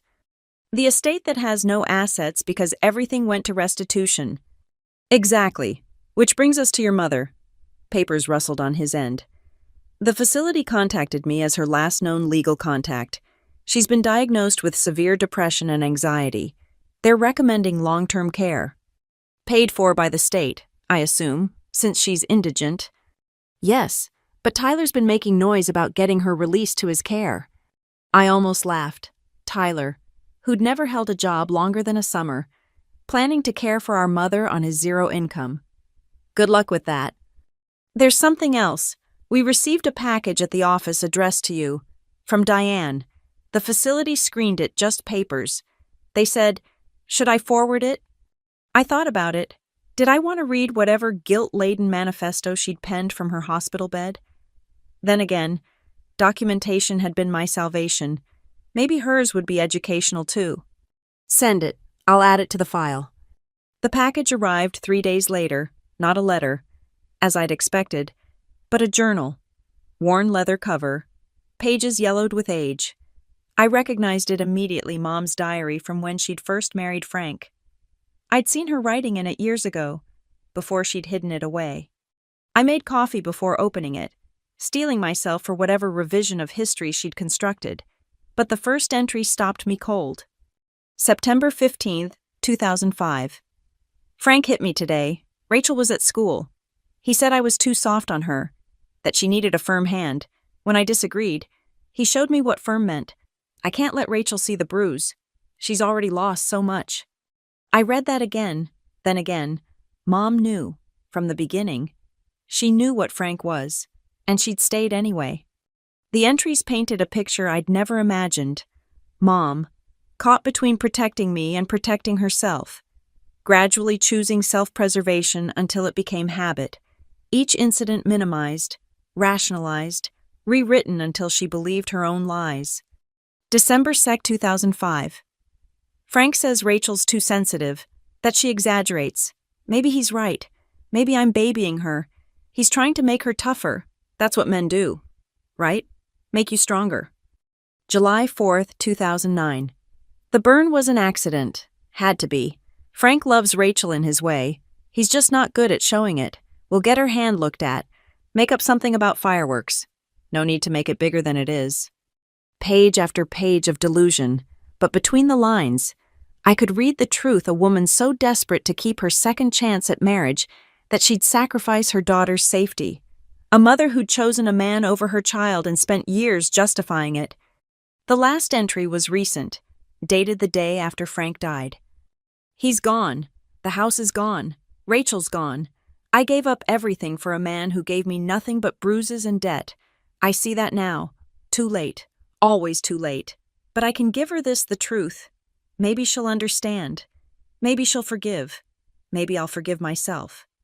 I won't. I closed the journal and sat in silence. Understanding wasn't forgiveness. Knowing why she'd failed didn't erase the failure. But it did give context to the destruction, two broken people breaking a child because they didn't know how to be whole. My phone rang. Grandma. Harvey told me about the journal. Are you all right? I'm processing. Do you want to come over? I made soup. 20 minutes later, I sat at her kitchen table while she ladled out chicken noodle soup that could cure any ailment except the past. She knew, I said. From the beginning, she knew he was violent. Most of them do, honey. They just think they can fix it, or deserve it, or that it's better than being alone. Grandma sat across from me. I knew too, for what it's worth. Saw the signs. Should have done more. You did everything you could without losing access to me. Still feels like not enough. She reached over and squeezed my hand. But dwelling on what we should have done differently won't change what happened. The question is, what do you do with this information now? I thought about it while eating soup that tasted like safety. Nothing. I do nothing. She made her choices. She's living with the consequences. This doesn't change anything. No, but it might change how you feel about it. I search for words. Sad. For the mother she could have been. For the life we could have had. But not guilty. Not anymore. Good. Guilt was never yours to carry. That weekend, I met with Margaret, Harvey's wife, for coffee. She'd asked to talk about the case. Said she was writing a paper on family financial abuse for a law journal. Your case is textbook in many ways, she said, recorder running between us. But unique in the documentation, most victims don't keep such detailed records. I learned early that my word meant nothing. Paper trails were the only truth they couldn't deny. When did you start documenting? The first time Frank hit me and Mom called it an accident, I was 18. Took a picture with my flip phone. Quality was terrible, but it was proof. That's remarkable presence of mind for someone so young. Not remarkable. Desperate. I knew no one would believe me over them, so I became my own witness. Margaret asked about the money, the pattern of requests, the escalation of violence. I answered clinically, like I was discussing someone else's life. In a way, I was... That girl who'd accepted abuse as the price of family felt like a stranger now. What would you tell other victims? She asked near the end. Document everything. Trust your instincts. And know that family isn't defined by blood or obligation. It's defined by behavior. Anyone who hurts you and calls it love is lying to you and themselves. And forgiveness.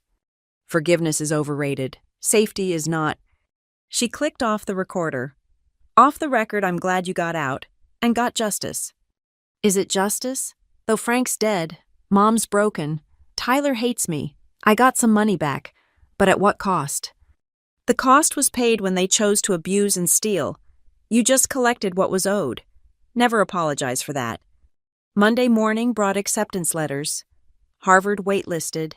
Stanford wanted an interview, but Wharton said yes, with a partial scholarship based on my essay about overcoming adversity. I called Grandma immediately. Philadelphia, she said, and I could hear her smiling. Far enough to be free, close enough to visit, perfect. It doesn't feel real. It's real, honey. You made it real, despite them, because of you. I gave notice at work that afternoon. My boss, who'd watched me come in bruised more than once, congratulated me with genuine warmth. You deserve this. Don't look back. But looking back was inevitable when you were untangling 21 years of knots. Tyler made one last attempt, showing up at my apartment the day before I moved. I watched him through the doorbell camera, knocking and calling my name. He left an envelope under the door. Inside, a single sheet of paper. Mom wants to see you, please. I shredded it. The movers came on a Thursday. I didn't have much furniture, was mostly secondhand. Belongings minimal. The life I'd built while funding theirs had been necessarily small, but small meant portable, meant free. Grandma insisted on driving with me to Philadelphia, her Buick following the moving truck like a guardian angel. We spent the night in a hotel halfway there, eating takeout and watching game shows like we had when I was young, and she'd sneak me away for weekends. I have something for you, she said during a commercial break. She pulled out a small wooden box. This was your father's. I've been saving it for when you were ready. Inside was his college ring, his watch, and a letter. Not the one I'd already framed, but another. This one addressed to Grandma. Mom, if you're reading this, something's happened to me. Please watch over Rachel. Diane isn't who I thought she was. I've tried to protect what I can. But if I'm gone, Rachel will need you. Don't let them dim her light. She's special. Mom, make sure she knows it. Love, Robert. He knew he was sick. He had headaches, dizzy spells. The doctor said stress. But Robert worried it was more. He was right to worry. She closed the box. He loved you so much. Honey, never doubt that. I don't, not anymore. We arrived in Philadelphia on a Friday afternoon. My new apartment was small but clean, in a building full of grad students and young professionals. Grandma helped me unpack, insisting on making the bed with hospital corners and stocking the kitchen with proper supplies. You'll need good pans, she said, unpacking the cast iron skillet she'd brought. And this, she pulled out the pie dish, for when you need to remember home. Grandma. The good home, the one where you're safe and loved and valued. That's your real home, honey. Wherever I am, wherever you are, that's home. She stayed the weekend, helping me settle in, finding the nearest grocery store, the best coffee shop, the safest routes for evening runs, being a grandmother even when I was trying to be a whole new person. I'm proud of you, she said Sunday morning, preparing to leave. Your father would be too. You took the worst they could do and turned it into this. That's not survival, honey. That's triumph. I walked her to her car. This woman who'd waited 15 years for me to be ready to fight, who'd kept records and kept faith, who'd shown me that family could be a choice instead of a sentence. Thank you, I said. For everything, for waiting, for the files, for the baseball bat. She laughed. Thank the bat yourself.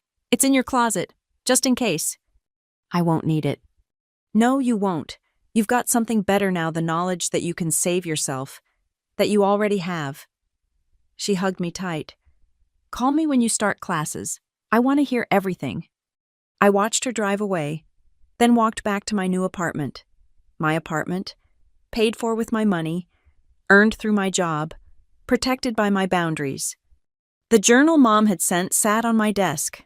I'd brought it, thinking maybe I'd need it for closure, for understanding, for something, but standing in my new space, I realized I didn't. Her story was her story. Her choices were her choices. Her consequences were her consequences. My story was just beginning. I put the journal in a box marked storage and shoved it in the closet next to Grandma's baseball bat. Relics of a war that was over, kept just in case but never to be needed again. That night, I sat at my new desk with my laptop, enrolling in classes, planning my future, no one to support but myself, no one to fear, no one to pay for the privilege of existing. The spreadsheet I'd kept for 11 years documenting theft and abuse was closed. The new one I opened had different columns: tuition, books, living expenses, internship opportunities, graduation timeline, starting salaries, investment projections, numbers that added up to a life. My life. Finally. Outside, Philadelphia hummed with possibility. Tomorrow, orientation started. New city, new school, new chance to be the person they'd tried to prevent. I thought about Mom in her facility, lost in depression and consequences, about Frank in the ground, his liver finally collecting on debts his fists had written, about Tyler, carrying tools and grudges and the weight of being the favored child of failed parents. Then I stopped thinking about them at all. The bruises had faded, the wounds had scarred, the money had been recovered, most of it. Anyway, enough to build on, enough to begin. In the morning, I'd walk into Wharton as Rachel Mitchell, MBA candidate, not someone's daughter or victim or ATM, just Rachel. Finally, fully, freely Rachel. The girl who'd documented her own destruction had become the woman who demanded her own justice. And won. September in Philadelphia meant new beginnings, but October brought unexpected endings. I was deep in midterms, surrounded by finance textbooks and case studies in the Wharton Library, when my phone buzzed. Harvey's number. I stepped outside to answer. Rachel, I'm sorry to bother you during school, but there's been a development. Your mother has been released from the facility. My stomach clenched. Released to whose care? Tyler's. Apparently, he convinced them he could provide adequate support, but that's not why I'm calling. They filed a motion. What kind of motion? They're contesting the estate settlement, claiming undue influence, that your grandmother manipulated you into pursuing legal action. They want the trust funds frozen pending review. I actually laughed, standing outside the business school where I was building my future with money they'd tried to steal. Let me guess. Mom miraculously recovered once she heard I was in graduate school.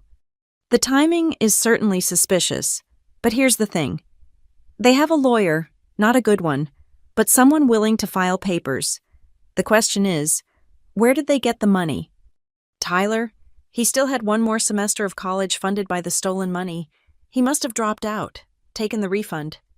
That would be my guess. The motion is frivolous, won't go anywhere, but it'll cost money to fight. They're hoping to bleed you with legal fees. Of course they are. I watched students hurrying between classes, backpacks full of futures that didn't include family extortion. What do you recommend?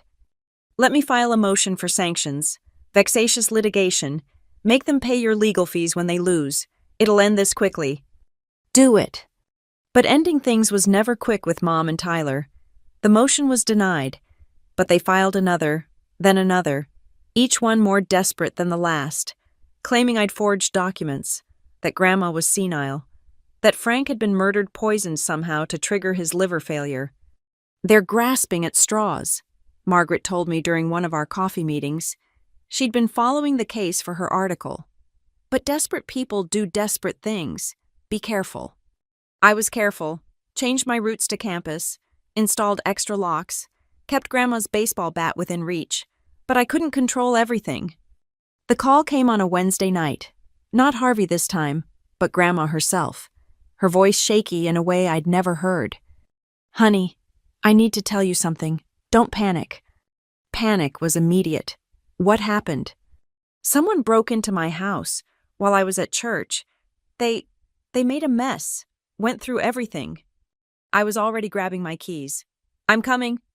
No, stay in Philadelphia. The police are here. I'm safe. But Rachel, they were looking for something specific. The files are gone. All the documentation I kept about your father, the trust, everything. They think destroying evidence will help their case. Harvey had copies of everything important, but some things, your father's letters, the photos from when you were young, personal things, they're gone. The drive to Mount Fairview took 3 hours. I made it in 2.5. Adrenaline and anger fuel enough to break speed limits. Grandma's house looked violated, drawers emptied, cushions slashed, papers scattered like snow. She sat at her kitchen table, still in her church dress, giving her statement to a detective who looked younger than me. Nothing valuable taken, the detective was saying. Jewelry untouched, electronics still here. This was targeted. We know who did it, I said from the doorway. Tyler Morrison and Diane Morrison. They've been filing false legal claims, and now they're escalating. The detective looked skeptical. That's a serious accusation. Do you have proof? They're the only ones who'd want those specific documents. The only ones who knew they existed. Knowledge isn't proof, but we'll investigate. He turned back to Grandma. The door was forced. No security system. I've never needed one, Grandma said quietly. 50 years in this house, never needed one. After the police left, we sat in her ransacked living room. I started picking up papers, trying to restore order, but she stopped me. Leave it. I want to remember what desperation looks like, what they were willing to do for money that was never theirs. We should get you a security system, cameras, better locks. No, her voice was firm. I won't live in fear in my own home. That's what they want to make us afraid, to make us small. I've been small enough for one lifetime. Grandma, I have something they don't know about. She stood, walking to her bedroom. I followed and watched as she moved her dresser, revealing a safe built into the wall. Your grandfather installed this in 1973. Watergate made him paranoid about document security. Inside were copies of everything stolen and more. Bank records, photos, letters including one I'd never seen. From my mother to my father, dated a month before he died.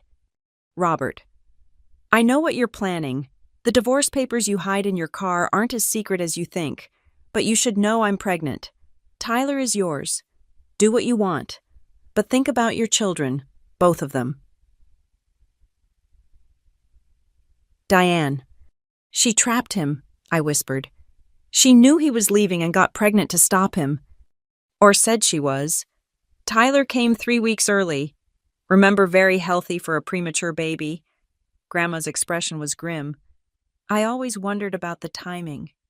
You think Frank might be... I think your mother was capable of anything to keep her meal ticket. Whether Tyler is Robert's or Frank's, she used him as a weapon, just like she's using him now. We spent the night cleaning, not because we had to, but because action felt better than anger. By morning, the house looked normal except for the slashed cushions and broken door frame.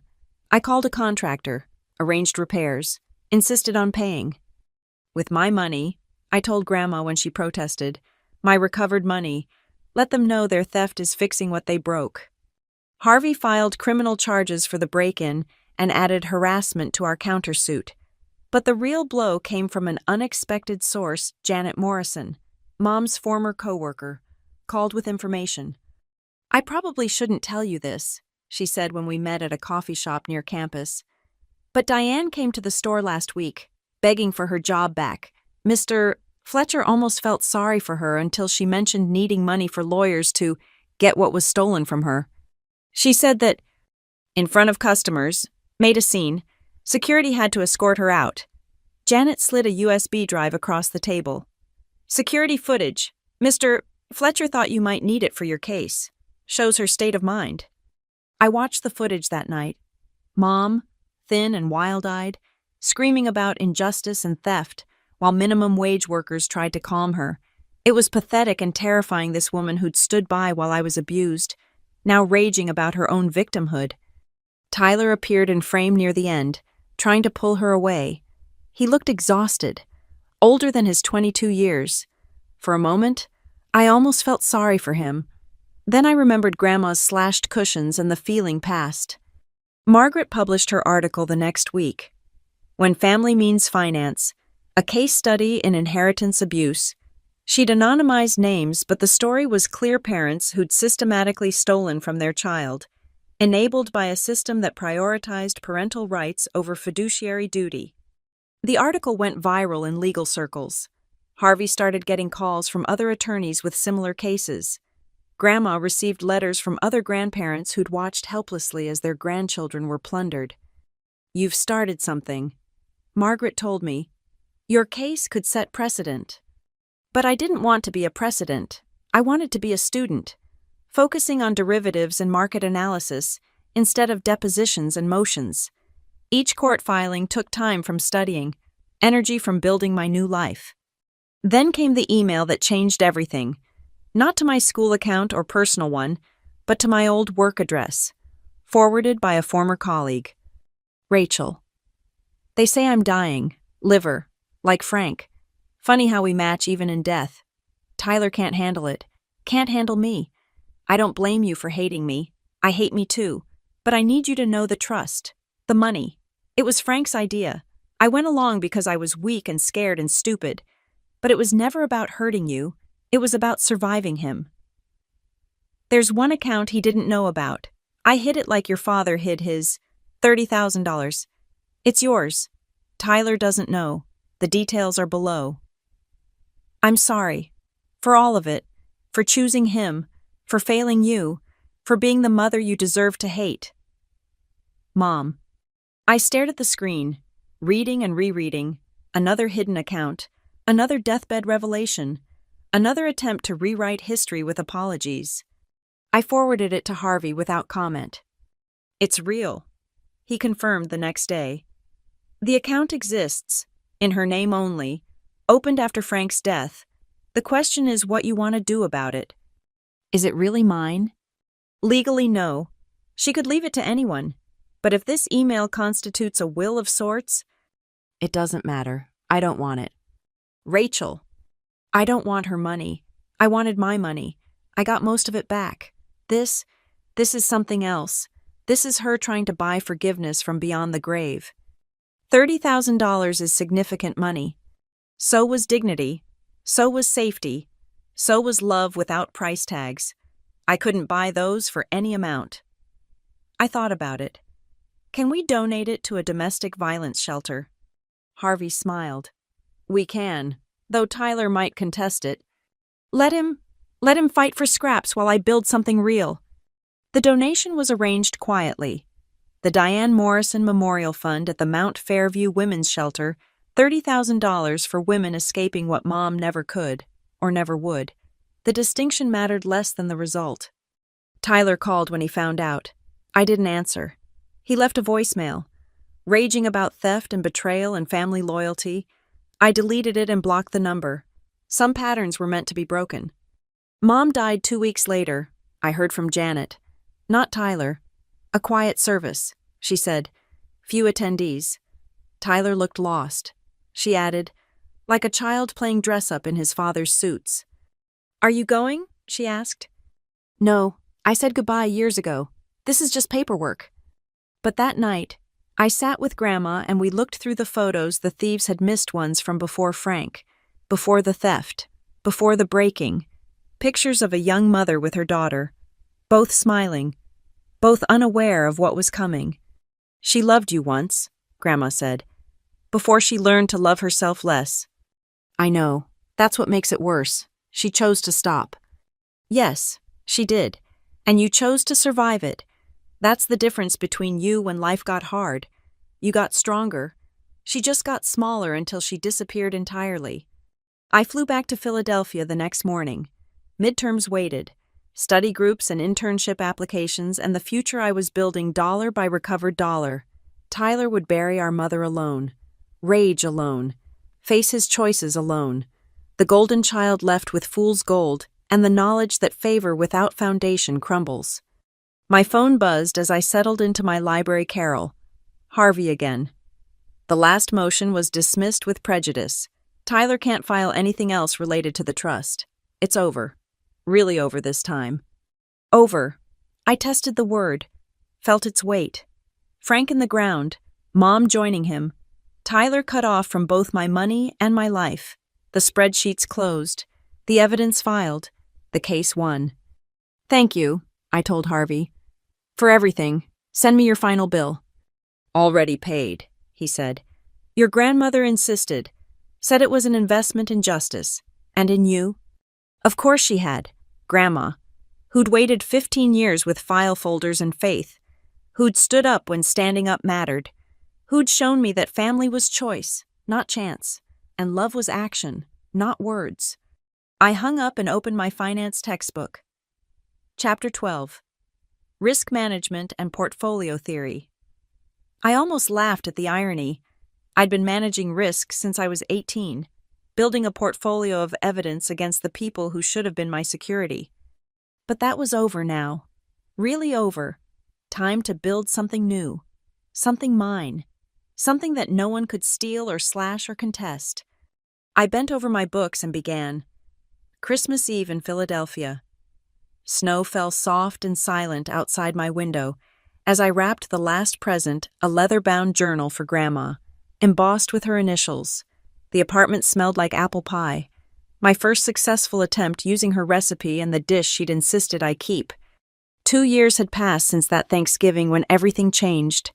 2 years of court battles turned to quiet victories. 2 years of building the life they'd tried to steal. My MBA was 6 months from completion.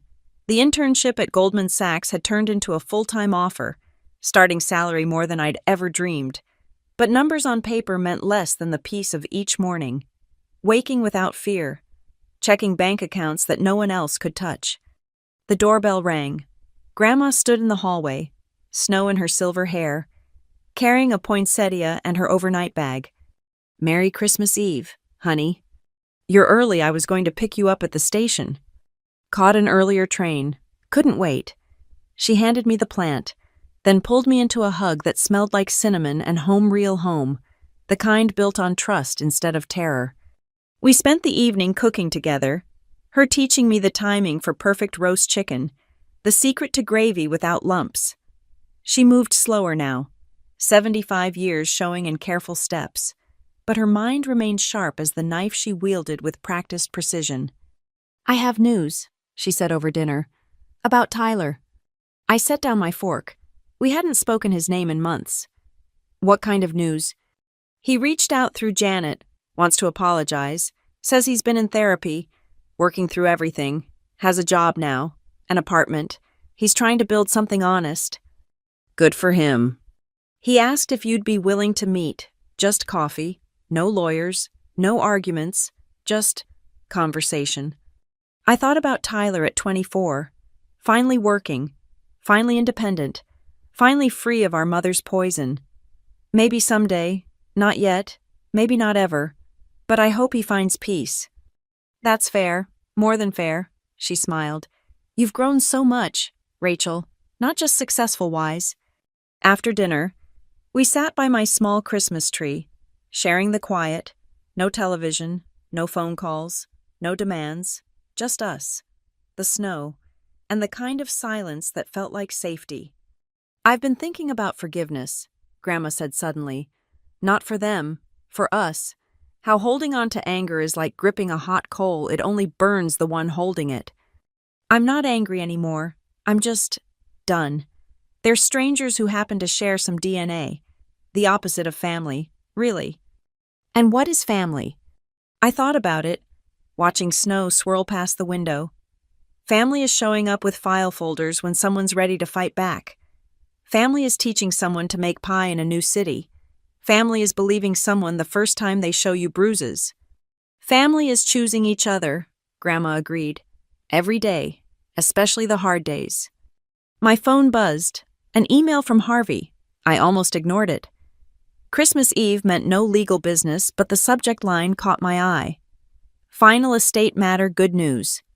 I read it aloud. The IRS had finished its investigation. Additional funds recovered from Frank's fraud would be distributed to victims, including me. Another $40,000, arriving after the new year. "It never ends," I said, half laughing. "Every time I think we're done, more money appears, like they hid it everywhere and forgot where. Or never thought they'd be held accountable. But you know what this means." "What?" You can pay off your student loans entirely. Start your career free and clear. No debts to anyone, for anything. Free and clear. The word sat between us like a gift. At 31, I'd have an MBA, a six-figure job, and zero debt. The life my father had wanted for me, built from the ashes of what they'd burned. There's something else, Grandma said, reaching into her purse. I've been waiting for the right moment. She handed me an envelope, old and yellowed.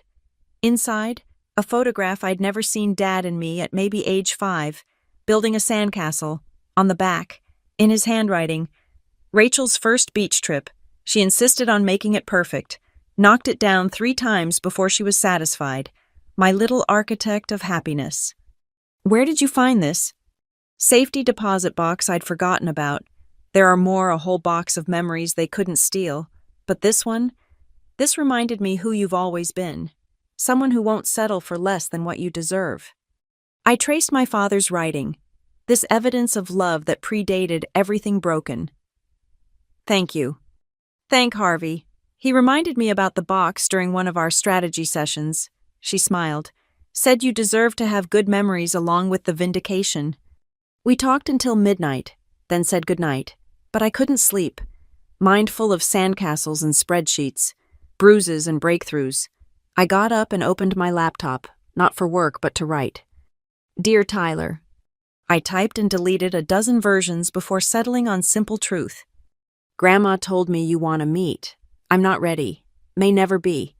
But I want you to know I hope you're building something good. Something honest. Something yours. It's harder than stealing but worth more than money. Take care of yourself. I sent it before I could reconsider, then went back to bed. In the morning, there'd be presents and pie and Grandma's laugh filling my small apartment. In 6 months, graduation. In 7, a career built on merit instead of manipulation. But tonight, there was just snow and silence and the strange peace of surviving your own story. Christmas morning came bright and clear. Grandma was already up, making coffee in the percolator she'd brought from home. Merry Christmas, honey. Merry Christmas, Grandma. We exchanged gifts, the journal for her, a cashmere scarf for me. Small things, chosen with care instead of obligation. She ran her fingers over the embossed letters on the journal's cover. For new memories, she said. The kind worth keeping. No more documentation needed, I agreed. Just life. She opened the journal to the first page and wrote something, then showed me December 25th, safe and loved and free, the best gift of all. Tyler responded to my email that afternoon. Short, simple. I understand. Thank you for not hating me. Merry Christmas. I showed Grandma. She nodded. Maybe that's enough. Maybe knowing you don't hate him is all he needs to move forward. I don't hate any of them, I realized. I nothing them.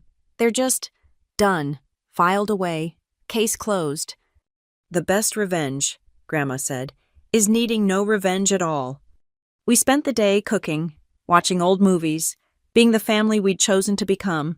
No drama, no demands, no price tags attached to presents, just us, building new traditions on foundations strong enough to last. That evening, as Grandma dozed in the recliner, I stood at the window watching Philadelphia light up for the holiday. Somewhere out there were other Rachels, documenting bruises, counting stolen money, believing love required payment in pain. I couldn't save them all, but my story. Our story was out there now, proof that evidence could become justice, that survival could become success, that family could be chosen instead of endured. My phone buzzed, a message from a number I didn't recognize. Read your story in the legal journal. Starting my own documentation tonight. Thank you for showing it's possible to win. I smiled and put the phone away. Another Rachel, building her paper trail. Another grandmother. Perhaps, waiting with patience and files. Another ending that could become beginning. Grandma stirred, opening her eyes. What are you smiling about?